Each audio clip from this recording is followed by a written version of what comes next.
귀한 찬양 진심으로 감사합니다. 하나님께서 우리의 모든 것을 다스리시고 우리와 함께 하시고 우리를 통해서 역사를 이루어 주시기를 간절히 기원합니다. 불과 몇십 년 전만 해도 우리나라 사람들에게 해외여행이라고 하는 것은 아주 낯선 단어였습니다. 해외로 나가는 사람은 아주 특별한 공무를 띠고 나가든지 아니면 아예 가족끼리 다 이민 신청을 해서 이민을 가든지, 그렇지 않으면 유학 갈 때 외에는 해외여행한다는 것은 쉬운 일이 아니었습니다. 그러나 이제는 물질적으로 풍요로워지고 해외여행이 자유로워지면서 누구나 맘만 먹으면 어디든지 여행할 수 있게 되었습니다. 해외여행은 언어, 기후, 문화, 풍토, 음식 등이 다르기 때문에 국내를 여행할 때보다는 더 철저하게 준비를 해야만 합니다. 그리고 아무리 준비를 잘해가도 여행을 가보면 야, 이런 걸 가지고 올 걸, 이런 걸 준비를 못 해갔구나, 이런 느낌을 가질 때가 있습니다. 해외여행을 갔을 때 우리가 좋은 가이드를 만나면 여행이 한결 수월해지고 행복해집니다. 그러나 여행 가이드라고 나왔는데 가이드가 그저 자기 이익만 찾으려고 그러고 어떻게 해서든지 팁이나 좀 더 받으려고 그러고, 그리고 어떻게 해서든지 일정을 막 조정하고 변화시켜서라도 그 쇼핑센터를 데려가려고 하는 사람을 만나면 여행 자체가 불쾌해지고 힘들어질 때가 있습니다. 우리 인생길을 살아가면서도 어떤 안내자를 만나느냐, 어떤 가이드를 만나느냐라고 하는 것이 매우 소중하다고 생각합니다. 성경은 바로 성령 하나님이 우리 인생의 가장 좋은 가이드가 될 수 있다, 이렇게 말씀해 주시는 줄로 믿습니다. 예수님께서 이제 십자가를 지시고 당신이 죽으실 것에 대해서 제자들에게 말씀하셨습니다. 그러자 제자들의 마음속에는 두려움이 몰려왔습니다. 예수님이 떠나시면 어떡하나, 예수님이 돌아가시면 어떡하나, 이제 우리를 누가 가르치지? 우리를 누가 인도하지? 우리를 누가 보호하지? 우리를 누가 책임져 주시지? 이런 마음이 들었습니다. 그때 예수께서 제자들에게 하신 말씀이 오늘 본문의 말씀입니다. 내가 가면 또 다른 보혜사를 너희에게 보내줄 것이다, 이렇게 말했습니다. 여러분, 보혜사라고 하는 말은 헬라어로 파라클레토스라고 하는 단어입니다. 이 파라클레토스라고 하는 단어의 의미는 곁으로 부른다, 곁으로 초청한다, 이런 의미입니다.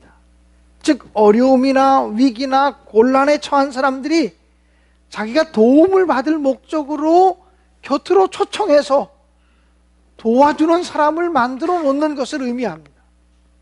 그래서 이 파라클레토스라고 하는 말은 우리가 쉽게 이해할 수 있는 단어로 해석한다면 변호사입니다.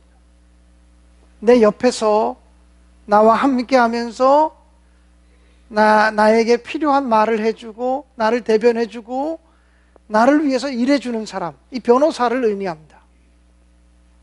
예수님은 성령님을 가리켜서 또 다른 보혜사라고 말했습니다. 여기서 또 다른 이라고 하는 말은 헬라어로 알로스라고 하는 단어인데 질적으로 종류가 똑같은 다른 것, 이런 말. 질적으로 종류가 똑같은 다른 것, 질적으로 전혀 다르지 않은 똑같은 다른 것, 이런 의미로 해석이 되었습니다. 그러므로 또 다른 보혜사라고 하는 말은 예수님과 질적으로 완전히 똑같으신 다른 분이 오셔서 우리를 인도해 주실 것이다, 이렇게 말씀하신 것입니다. 이처럼 성령님은 예수님과 똑같이 우리에게 위로자가 되시고 격려자가 되시고 지도자가 되시고 도움이 되시는 줄로 믿습니다. 성경에는 보혜사, 즉 파라클레토스라고 하는 말이 5번 쓰여지고 있습니다. 사도 요한이 쓴 글에서만 이 보혜사라는 말이 나옵니다. 요한복음에 4번, 요한 1서에 1번, 그래서 성경 전체를 통해서는 5번 이 파라클레토스 보혜사라는 말이 등장하고 있습니다. 주님이 떠나가시면 예수님과 질적으로 똑같은 보혜사 성령께서 오셔서 우리를 보호하시고 우리를 지켜주시고 우리를 가르치시고 우리를 인도해 주실 것이라고 하는 의미입니다.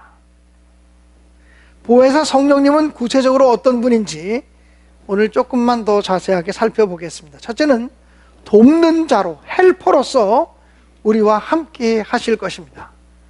성령님은 무엇보다도 우리의 연약함을 도우시는 분이라고 성경은 이야기하고 있습니다. 로마서 8장 26절에 보면 우리의 연약함을 도우시는 분이 바로 성령님이라는 것입니다. 우리 곁에 오셔서, 우리 곁에 계셔서 우리의 연약한 것을 도와주시는 분이 성령이라는 것입니다. 그래서 성경 번역가인 스코필드라고 하는 사람은 16절 이 보혜사라고 하는 말을 도와주기 위하여 옆에 서 계신 분, 이렇게 번역을 했습니다. 도와주시기 위해서 옆에 서 계신 분. 어린 아이들이 걸음마를 시작하면 한 걸음 걷다가 넘어지기도 하고, 두 걸음, 세 걸음 걷다가 넘어지기도 하고, 조금 훈련이 되면 7걸음, 10걸음쯤 걷다가 뒤뚱뒤뚱 하면서 넘어집니다. 그러면 어린 아이들이 걸음마를 연습할 때 그 옆에 언제나 엄마가 있든지 아빠가 계시든지 아니면 어른들이 옆에 있습니다. 걸음마를 하는 어린이를 혼자 놓으면 어떻게 될지 모르지 않습니까? 그 아이가 어떻게 되면 안 되니까 도와주기 위해서 옆에 있습니다. 바로 이런 역할이 성령님의 역할이라는 것입니다.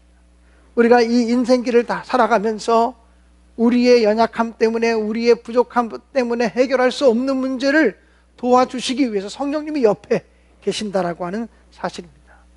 성결교회의 유명한 부흥사였던 이성복 목사님이라는 분이 계십니다. 이 이성복 목사님은 걸어 다닐 때 늘 주먹을 불끈 쥐고 이렇게 걸으셨다는 거예요. 여러분, 보통 우리가 이런 정도로 걷든지 또는 이렇게 걷든지 이러지 않습니까? 그런데 이성복 목사님은 두 주먹을 불끈 쥐고 이렇게 걸으셨다는 거죠.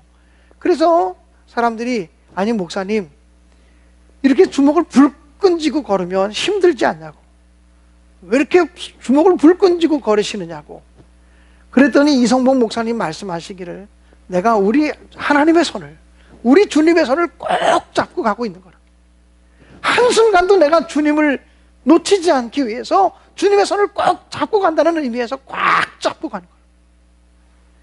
이성복 목사님은 자기와 함께 하신 하나님을 두 주먹을 불끈 쥐고 걸어가는 것으로 늘 확인하곤 했다는 것이죠. 그렇다고 해서 우리가 두 주먹을 불끈 쥐지 않고 걷는다고 해서 주님이 우리를 떠나신다고 하는 말씀은 아닙니다. 우리 자신이 나와 함께 하시고 나와 동행하시고 나를 지켜주시는 하나님을 의식하며 살아가자라고 하는 의미인 것입니다. 성경에 보면 우리 하나님은 우리 연약함을 도우시는 분, 우리의 약함을 짊어지시기 위해서 예수를 보내셨다고 말씀하고 있습니다. 예수님은 이 땅에 오셔서 우리의 연약한 것을 짊어지시고 우리의 병을 짊어지신다, 이렇게 말씀하셨습니다.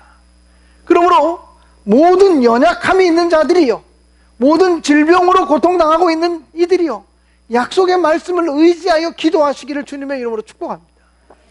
주님은 우리의 연약함을 짊어지신다 그러지 않았습니까? 주님, 내가 약한 부분이 많습니다. 내 연약함을 채워주옵소서. 주님은 우리의 질병을 짊어지시기 위해서 오셨다고 말씀하지 않았습니까? 그리고 성령 하나님은 예수님과 똑같은 사역을 하는 다른 분이라고 말씀하셨으니, 성령 하나님이여 지금도 우리와 함께 하셔서 나의 질병을 짊어져 주십시오. 하나님, 우리 가정의 질병을 짊어져 주십시오. 기도하시기를 주님의 이름으로 축복합니다. 그냥 단순히 병 낫게 해 주십시오, 고쳐 주십시오, 이렇게 기도하는 기도와 분명히 성경에 약속한 대로 주님은 우리의 질병을 짊어지기 위해서 오셨다 그랬으니 그 약속의 말씀을 의지하여 기도합니다. 주님, 우리 가정의 질병을, 나의 질병을 짊어져 주십시오. 이렇게 약속의 말씀을 의지하여 기도하시기를 간절히 축복합니다. 인생을 살면서 연약한 것들이 느껴질 때가 얼마나 많습니까? 내가 이런 것들만 채워지면 부족함이 없을 텐데, 이렇게 느껴지는 것들이 얼마나 많습니까? 우리의 자녀들을 보면서 우리의 자녀들의 연약함을 느낄 때가 얼마나 많습니까? 여러분, 성령 하나님을 의지하시고 성령 하나님을 초청하시기를 주님의 이름으로 축복합니다. 성령님 오셔서 우리의 연약한 것 짊어져 주십시오. 성령님 오셔서 우리의 질병 짊어져 주십시오. 기도하시기를 주님의 이름으로 축복합니다. 두 번째로, 성령님은 우리와 함께 하시면서 특별히 우리의 교사로서 우리와 함께 하신다고 성경은 기록합니다.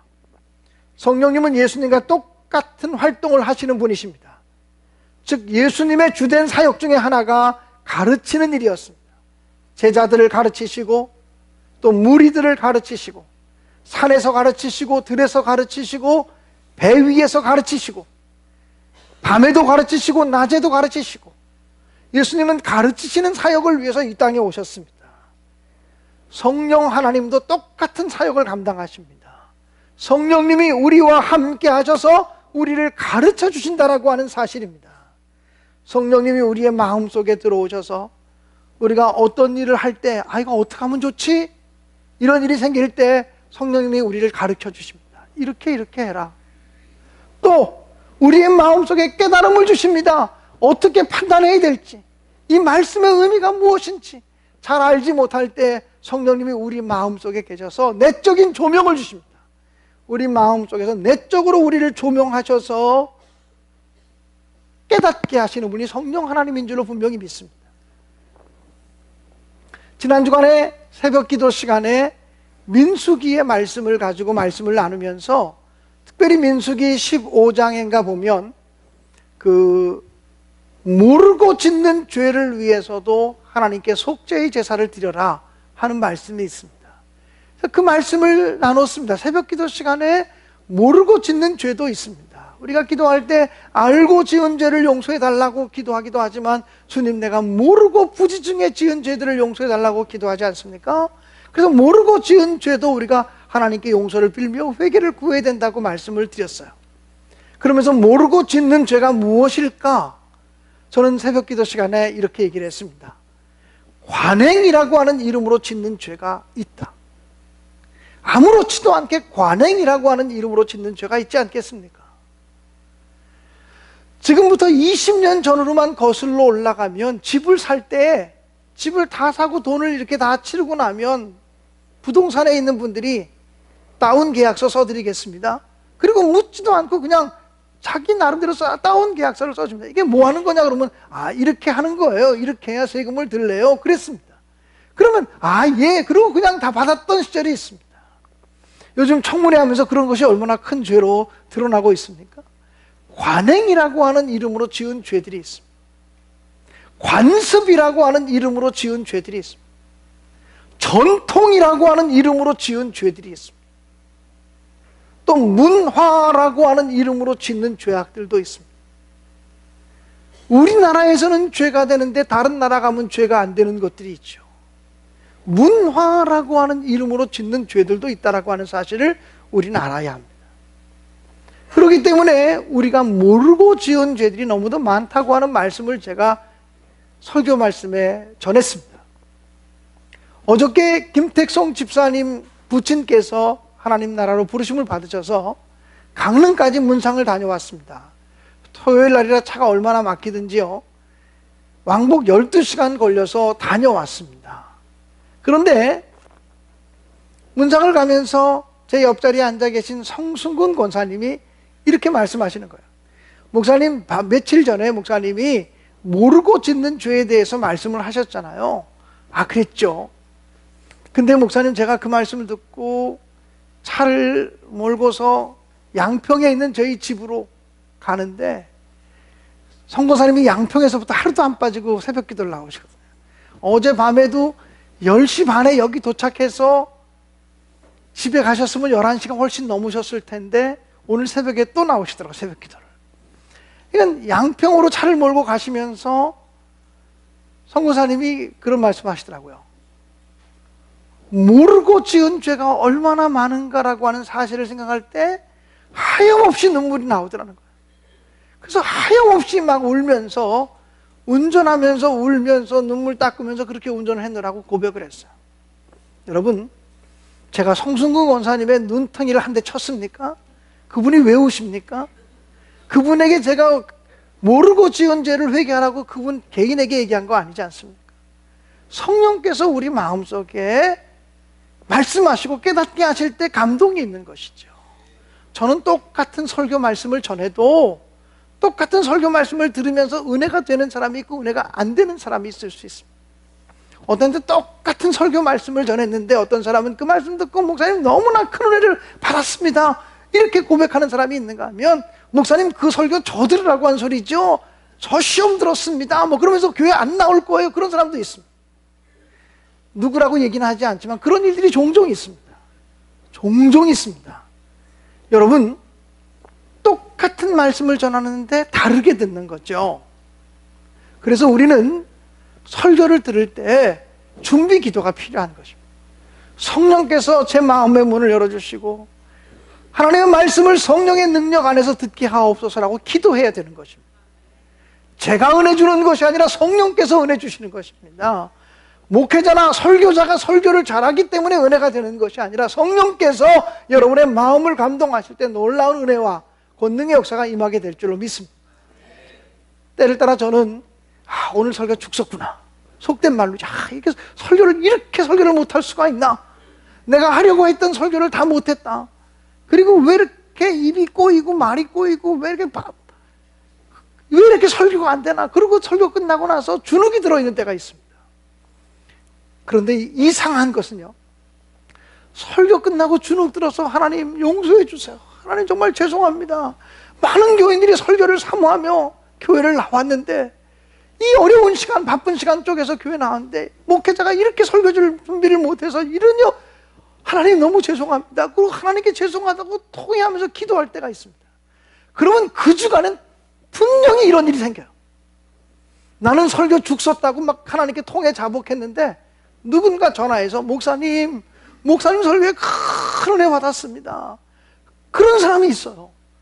이야, 설교를 죽을 써도 성령께서 은혜 주시려고 하면 주시는구나, 이런 때가 있는가 하면요, 어떤 때는 제가 내가 이렇게 설교를 잘했으니 이건 뭐 다 은혜 받지 않는 사람이 잘못된 거지, 이런 교만한 마음을 갖게 되잖아요. 교인들이 하나도 은혜를 못 받는 거 있죠. 교인들이 하나도 은혜가 안 되는 거예요. 여러분, 성령께서 우리의 마음에 감동을 주시고 우리가 결단할 것을 도와주시고 우리가 판단할 것을 도와주시고 또 우리가 어떻게 해야 되는지를 가르쳐 주실 때만 우리가 승리할 수 있음을 저는 분명히 믿습니다. 그 성령님은 가르치는 교사로서 우리와 함께 하시고 우리 옆에 존재해 계신다고 하는 사실을 기억하시고 모르는 일이 있을 때 하나님께 기도하시기를 주님의 이름으로 간절히 축원합니다. 그렇다고 해서 우리 학생들이나 시험을 준비하는 사람들이 공부는 하나도 하지 않고 하나님 가르쳐 주옵소서 기도하면서 시험 보러 나가면 빵점 받을 줄 아셔야 돼요. 제가 언젠가도 그런 예화를 드렸지만 어떤 사람이 하나님께 시험을 앞두고 기도했대요. 하나님, 나는 정말 아무것도 모릅니다. 하나님 도와주세요. 하나님 도와주세요. 시험 보기 전날 철야하며 기도했다는 거죠. 시험 보기 전에는 철야하며 금식하며 기도할 게 아니라 철야하면서 공부를 해야 되는 건데 철야하면서 금식하면서 하나님 도와달라고 가르쳐달라고 기도했대요. 시험을 보러 갔는데 아는 게 하나도 없는 거예요. 그래서 어떻게 썼냐면 나는 아무것도 모르지만 우리 하나님은 모든 것을 다 아십니다. 이렇게 썼다는 거죠. 근데 교수가 아주 그 학교에서 정말 진실한 크리스찬 교수였대요. 그분이 채점을 해야 되는데 채점 답안지에 아무것도 답도 안 써 있는데 나는 아무것도 모르지만 하나님은 모든 것을 다 아십니다. 그 말은 맞아요? 틀려요? 그 말은 맞지 않습니까? 그 말이 맞는데 빵점 줄 수도 없고 어떻게 이 학생을 가르치나. 그러다가 이 교수님이 이 답안지에 이렇게 썼다고 합니다. 하나님께는 100점을, 학생에게는 빵점을, 아무것도 모르는 학생에게는 빵점을, 모든 것을 아신 하나님께는 100점을. 얼마나 지혜로운 교수입니까? 성령님께서 그에게 지혜를 주시고 가르쳐 주신 거죠. 그러니까 여러분, 성령님을 내가 필요할 때 이용해 먹자라고 하는 게 아니라 성령님이 우리의 삶 속에서 내가 판단하기 어려운 문제들 기도하면서 도움을 구할 때, 내가 판단하기 어려운 문제들 기도하면서 도움을 구할 때, 내 힘으로 해결할 수 없는 일들 기도하면서 도움을 구할 때 성령님이 도와줘 주시고 가르쳐도 주시고 인도해 주시고 깨닫게 하시고 이러는 분이 하나님이신 줄로 믿습니다. 하나님 말씀을 들을 때도 난 하나님 말씀을 들어도 아무것도 모르겠다. 도대체 성경 말씀을 읽어도 아무것도 모르겠다고 하는 사람들, 성경 읽기 전에 기도하고 한번 읽어보십시오. 그러면 그 다음에 들려지는 것들이 있습니다. 제가 종종 말씀을 드리는데, 제가 정말 존경하는 목사님 중에 한 분은 이미 고인이 되신 유순근 목사님이라는 분입니다. 이미 고인이 되신 분이고, 제가 어렸을 때 초등학교 2학년 때부터 대학생 때까지 저를 지도해 주셨던 목사님이에요. 근데 그 유순근 목사님이라는 분은 지금 제 생각으로 볼 때는, 그분이 이 강단에서 설교하시면 설교 말씀 은혜롭다고 얘기할 사람이 단 한 사람도 없을 것 같아요. 그분은요, 설교할 때 학자들의 이름이 한 30명쯤 나옵니다. 물트만은 어떻고, 뭐 칼 마르트는 어떻고, 폴 틸리는 어떻고, 뭐 하이데거가 어떻게 말했고, 데카르트는 그에 대해서 뭐라고 말했고, 뭐 이러면서 설교하시는데 철학 강의하고 똑같습니다. 완전 철학 강의예요. 대학생들 강의보다 더 어려워요. 그러니 설교 시간에 그런 얘기하면 하나나 귀에 들어옵니까? 제가 중고등학교 때 그분 설교를 듣는데 학생부에도 그분이 늘 설교하셨거든요. 학생들 하나도 안 들어오는 거예요. 그래서 제가 설교 시간에 멍하게 하늘만 바라보고 있거나, 설교 시간에 전등 숫자 세고 있습니다. 하나, 둘, 셋, 넷. 또 목사님 또 설교하시다가 그런데 이런 거 나오면 오늘 목사님 설교에는 아자를 몇 번 하나, 그것 헤아리고 있고, 그런데 몇 번 하나 헤아리고 있고, 그렇게 설교를 들었어. 그러다가 이거 아닌데, 어느 순간에 이거 아닌데 이런 생각이 들었습니다. 그래서 제가 그 순간 하나님께 기도하기 시작했습니다. 학생 시절이지만, 하나님, 너무나 어려운 목사님의 설교지만 목사님 설교에서 은혜를 좀 받게 해주세요. 우리 목사님 설교에서 은혜를 좀 받게 해주세요. 근데 그러고서 예배 시간 15분 전에 와서 목사님 설교에서 은혜 받게 해달라고 하는 기도만을 드렸습니다. 그리고요, 설교를 듣는데요, 다 들리는 건 아니지만요, 한 말씀, 두 말씀이라도 붙들고 나가게 되더라고요. 그리고 은혜를 받게 되더라고요. 그래서 저는 은혜 받는 일도 성령님께 도움을 요청해야 성령님이 도와주시고 성령님이 가르쳐 주시는 것이로구나라고 하는 사실을 깨닫게 되었습니다. 정말 여러분 한 분 한 분이 하나님 말씀을 더 의미 있게 깨닫기 위해서라도 성령님의 도우심을 요청하시고 성령님의 임재를 요청하시는 여러분 되시기를 주님의 이름으로 축원합니다. 그런데도 내가 왜 그 목사님을 존경하게 됐느냐? 그 목사님은 성자 같은 분이에요. 설교는 못하시지만 성자 같으신 분이에요. 그분의 성품은 예수님의 성품이에요. 저런 성품 본받고 싶다. 말은 잘하는데 삶이 엉망이면, 설교는 잘하는데 그 사람의 목사의 인품이 엉망이면 그 설교에서 들어먹을 게 뭐가 있겠어요? 더 위선적이지 않겠습니까? 그런데 제가 평생 잊을 수 없는 그 목사님, 유순근 목사님, 이미 고인 되신 지 오래되셨지만 나는 지금도 그분과 같은 목사가 돼야 되는데 이런 생각을 합니다. 사랑하는 여러분, 성령님께서 여러분에게 지혜를 주시고 은혜를 더해 주시기를 이 아침에도 간절히 축원합니다. 또 성령님은 위로자로 우리와 함께 하십니다. 성령님이 우리의 위로가 되어 주신다고 하는 사실을 한순간도 잊지 마셨으면 좋겠어요. 이 세상에 주님의 위로가 필요하지 않은 사람은 한 사람도 없습니다. 성령님의 위로가 필요하지 않은 사람은 한 사람도 없습니다. 남편은 남편대로 힘든 게 있기 때문에 성령님의 위로가 필요하고, 아내는 아내로서 힘든 부분이 있기 때문에 성령님의 위로가 필요하고, 자녀는 자녀들로서 힘든 부분이 있기 때문에 성령님의 위로가 필요하고, 공부 잘하는 사람들은 공부 잘하느라고 고생했기 때문에 성령님의 위로가 필요하고, 공부 지질이 못하는 사람은 그 고통을 감당해야 되기 때문에 하나님의 또 위로가 필요한 줄로 믿습니다. 그러니까 이 세상에 성령 하나님의 위로가 필요하지 않은 사람은 아무도 없어요. 제가 고등학교 때인가 어느 교회 집회에 참석했는데요, 강단에 표가 써 있더라고요. 세로 글씨로 휘장을 쫙 내려서 글씨를 썼는데, 내 백성을 위로하라 하는 말씀이었습니다. 아마 그것이 그 교회의 표였던 모양이에요. 내 백성을 위로하라. 그런데 그 말씀이 얼마나 가슴에 와닿는지요. 내 백성을 위로하라. 하나님께서 당신의 백성들을 위로하기 원하시는구나. 하나님께서 우리 백성들을 위로하기 원하시는구나. 여러분, 위로가 필요하다는 것은 우리들의 삶이 만만하지 않다는 거예요. 어떤 사람의 삶도 만만한 삶이 없고 다 고난이 있고 환난이 있고 역경이 있고 아픔이 있다는 거예요. 사람은 해결해 줄 수 없는 아픔, 같이 한 입을 덮고 자는 부부라도 알 수 없는 내면의 깊은 아픔들, 그것을 하나님만이 우리에게 해결해 줄 수 있다는 거예요. 여러분, 우리를 진정으로 위로하기 위해서는 우리의 형편과 처지를 정확하게 알아야만 위로할 수 있습니다. 형편과 처지를 모르면 위로할 수가 없어요. 때를 따라 저는 남편으로서 제 아내를 위로하고 싶은데 어떻게 위로해야 될지를 모를 때가 있습니다. 왜냐하면 그분의 마음을 잘 모르기 때문에. 같이 살아도 아내의 마음을 모를 때가 있어요. 도대체 무슨 마음 품고 있는 거지? 여러분도 그렇지 않습니까?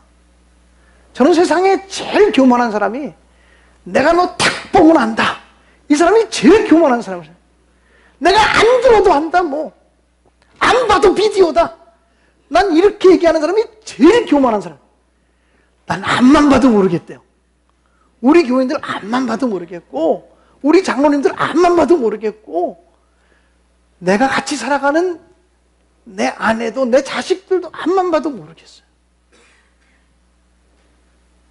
정말 진정한 위로는 잘 알아야, 정확하게 알아야 위로할 수 있고 처방할 수 있는 것인데요, 우리를 가장 잘 아시는 분이 바로 성령 하나님이라는 겁니다. 나를 나보다도 더 잘 아시는 분이 성령 하나님이기 때문에 성령님만이 우리를 위로할 수 있다는 거죠. 성령님은 말할 수 없는 탄식을 하시면서 우리를 위로하신다고 성경은 기록하고 있습니다. 우리가 마땅히 빌 바를 알지 못할 때, 너무나 힘이 빠지면 기도할 힘도 없어요. 기도하긴 해야 되는데 그러면서 기도할 힘조차 잃어버릴 때 성령께서 말할 수 없는 탄식으로 우리를 위해서 간구하신다. 여러분, 고통당하는 사람에게 말 많이 해주는 것이 위로가 아니라 같이 옆에 서서 손잡아주면서 어떡하니? 그냥 손잡아주면서 울어주기만 하면 그게 위로가 되지 않겠습니까? 제가 1995년도에 트레스티아스라고 하는 예수사랑의 불꽃운동을 처음 경험하고서 강단에 탁 섰는데, 교인들에게 너무 미안하기도 하고 교인들이 너무 사랑스러워서 설교를 할 수가 없는 거예요.